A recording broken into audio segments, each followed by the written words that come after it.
আহমদুল্লাহ হুজুরকে নিয়ে আমাদের গিয়াসউদ্দিন তাহিরি ভাই 48 ঘন্টার আলটিমেটাম দিয়ে বলে 48 ঘন্টার আলটিমেটাম দিলাম, এর মধ্যে যদি প্রকাশ্যে ক্ষমা না চায় আমি তার বিরুদ্ধে মামলা দেব।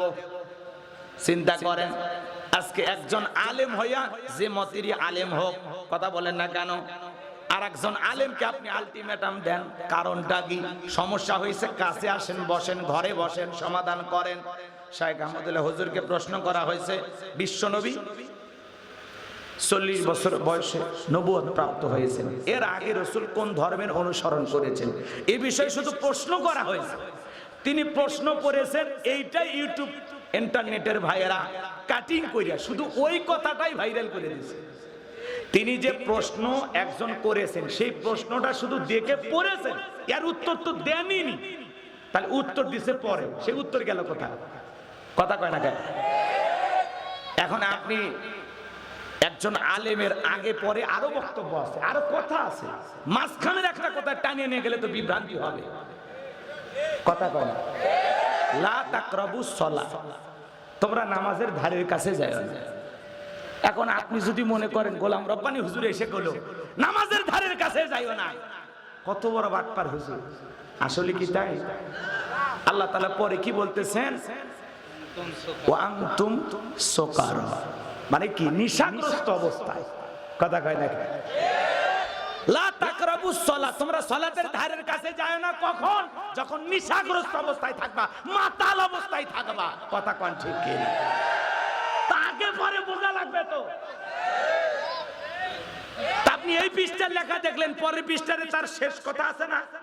তিনি শুধুমাত্র একজন ভক্তের অথবা যিনি প্রশ্নকারী তার প্রশ্নের কথাটা শুধু পড়েছেন, উত্তর কি দিয়েছেন সেটা জানার দরকার নাই। আজকে সেই কথাগুলো না শুনে শাইখ আহমদুল্লাহর মতো একজন বড় আলেম, এখন বাংলাদেশের সমস্ত ওলামা ইকরাম যাকে মহব্বত করে, ভালোবাসে, কথা বলেন এখানে হাজার হাজার মানুষ যাকে প্রশ্ন করে, যার কাছ থেকে সমাধান নেন, এবং মধ্যপন্থী একজন আলেম কখনো বড় গলায় কথা বলেন না। কথা বলেন এখানে শান্তভাবে মানুষকে বুঝান, একজন সুন্দর মনের মানুষ। কথা বলে ঠিক কিনা?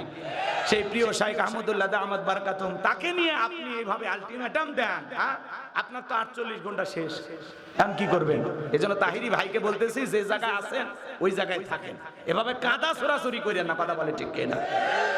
আপনি আপনার জায়গায় থাকেন, শান গান, গজল গান, গান গান, সমস্যা নেই, আপনি যা খুশি তাই করেন। কথা বলেন এখানে। এই জন্য আলেমেরা যে এই যে আলেমে যখন কাদা ছুঁড়ে এটা দেখতে খারাপ লাগে। মানুষ সবচেয়ে বেশি আমাদেরকে দায়ী করে, হুজুর আপনাদের মধ্যেই তো মিল নাই। তা আসলে অবস্থা এমন হয়ে গেছে ভাই, আপনাদের হেদায়েতের দোয়া করব কি? আপনারাই দোয়া করেন বাংলাদেশের আলেমদেরকে আল্লাহ যেন আগে হেদায়েত দান করেন। দোয়া আপনাদের কাছে চাওয়া লাগবে, আমরা বিপদে আছি। কথা কয় না কেন? এখন শাইখ আহমদুল্লাহকে নিয়ে তাহিরি সাহেব কথা বলেছেন, এখন তার গানগুলো কাটিং করে মানুষ আবার ছাড়তেছে। কথা কয় না কেন? আল্লাহর ধন রসুলকে দিয়ে আল্লাহ গেছেন গায়ে বইয়া, আবার রসুল ধন পাইয়া খাজারে দিয়ে রসুল গেলেন গায়ে হয়ে। কেউ ফেরে না খালি হাতে, খাজারে তোর দরবারে। এই যে গানগুলো আপনারা গান, সেগুলোর মধ্যে তো বোঝা লাগবে। এখন আপনি এগুলো আবার বললে এগুলোর ব্যাখ্যা আবার ওনারা দেন, যেই গান কেন গাইছি, বাবার শান গাইছি, আছে না? জিকির, নানা ধরনের জিকির করে, সবাই মিলে এক জায়গায় বসে জিকির করে, লাফায়, আমরা কিচ্ছু বলি না। তো এই জন্য আপনাদেরকে অনুরোধের ভাষায় বলবো যে ভাই দয়া কইরা এদেশের বড় বড় আলেমদেরকে শ্রদ্ধা করুন, সম্মান প্রদর্শন করুন।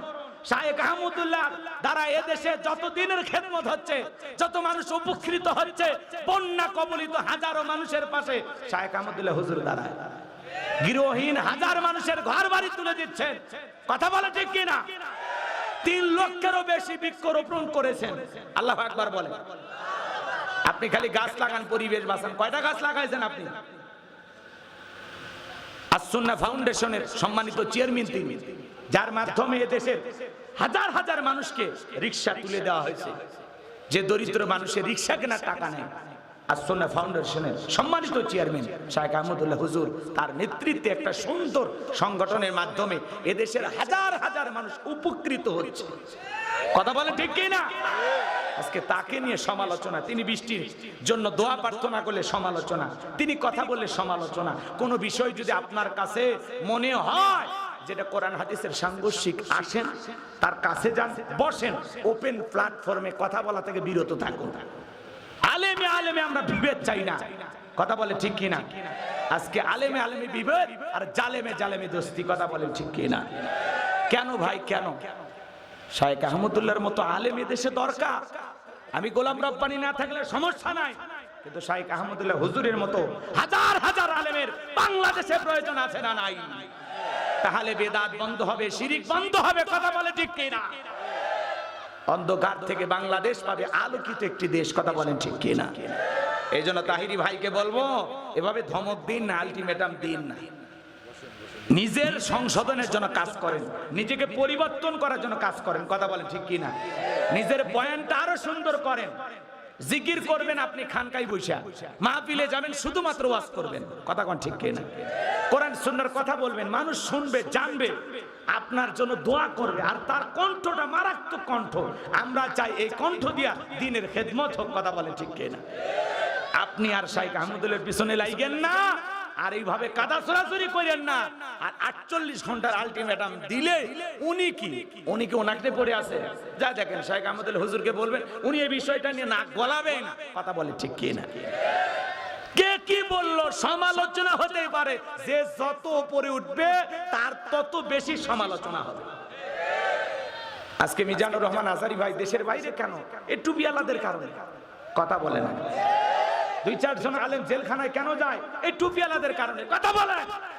কারণ কোন ভাইয়ের তুলুটি অপরাধ পাইলে আমরা সেটা ঢাকে রাখতে শিখিনি, ওটা আমরা ওপেনে আরো প্রচার করি, অমুক হুজুর এটা করছে, অমুক ভাই এটা করছে। কেন রে ভাই, কেন?